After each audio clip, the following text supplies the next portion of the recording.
Article 1 of the Constitution of Kenya that we as Kenyans gave to ourselves in 2010 states as follows: all sovereign power belongs to the people of Kenya and shall be exercised only in accordance with the Constitution.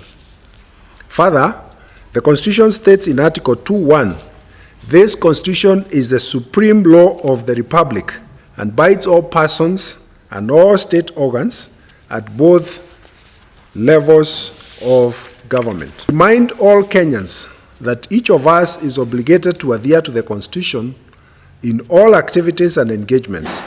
For without this, the nation will collapse.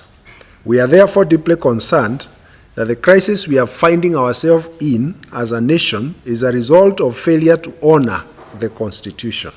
Secondly, Your Excellency, we urge you to embrace dialogue and promotion of public participation to ensure all Kenyans contribute to the betterment of the nation.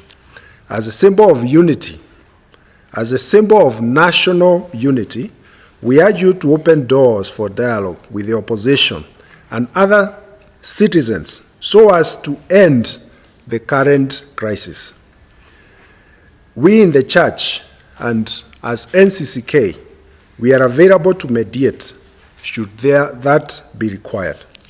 Thirdly, Your Excellency, we appeal to you, that you rivet the attention of the nation on the crippling drought and famine that continue to ravage the country, which has increased the cost of living radically. Kenyans are suffering, and their suffering is worsened by a government that is focused on politicking rather than providing solutions. Excellency, we encourage the government and the state agencies to assure and protect the freedom of media. The assertion that live coverage of the demonstrations on Monday and other actions by Kenyans are incitement is misplaced, and any notices to that effect should be withdrawn.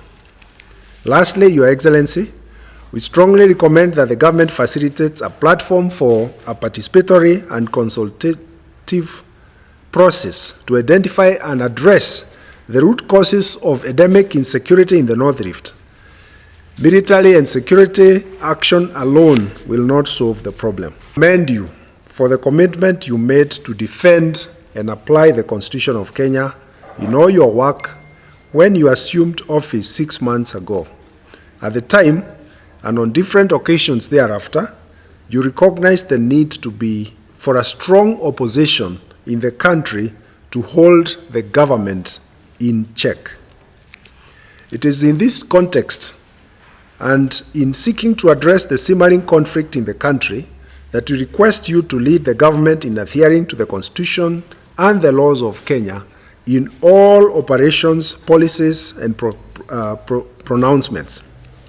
As such, the government should provide space and freedom for all Kenyans to peacefully disagree with and even oppose the government. The provisions in the law for security agencies to provide security and directional guidelines for demonstrators should be adhered to. The use of lethal force resulting in deaths of demonstrators must be avoided at all costs, and any persons who breach this should be held to account. Message to Right Honorable Raila Odinga. As the leader of the opposition in Kenya, we urge you, Right Honorable Odinga, to ensure that all actions and pronouncements that you make are in accordance with the Constitution. Every Kenyan has a right to conscious and political opinion, and there are provisions in the Constitution to guide the exercise of these rights. As a noble leader of this nation, we appeal to you to ensure that all you lead operate within the confines of the Constitution. In this regard, we urge that you promote recognition and adherence to the Constitution and the laws of Kenya. It is not fitting for a leader to be seen to encourage lawlessness or to promise that constitutionally established offices can be abolished in the streets. Religious leaders, that you lead the Azimio la Umoja Coalition in identifying and recommending solutions to the problems Kenyans face to avoid creating the perception that the party promotes lawlessness. Rather than compounding the problems of Kenyans by calling for demonstrations, we recommend that you embrace dialogue with clear achievable targets so as to secure peace and national cohesion. Let us exhaust the channels provided for in the Constitution and the laws of Kenya before resorting to mass action. Message to all Kenyans: dear brothers and sisters, we commend you for maintaining peace and cohesion in the country. We appeal to all of us to resist all provocation and incitement to engage in violence or acts of lawlessness.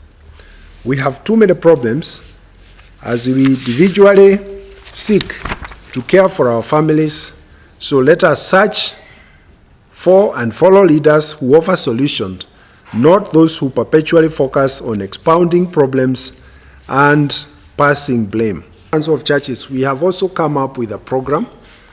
We know that the country is divided because we have a third of the people who voted for the Prime Minister, a third voted for the current president, and a third did not vote of the registered voters.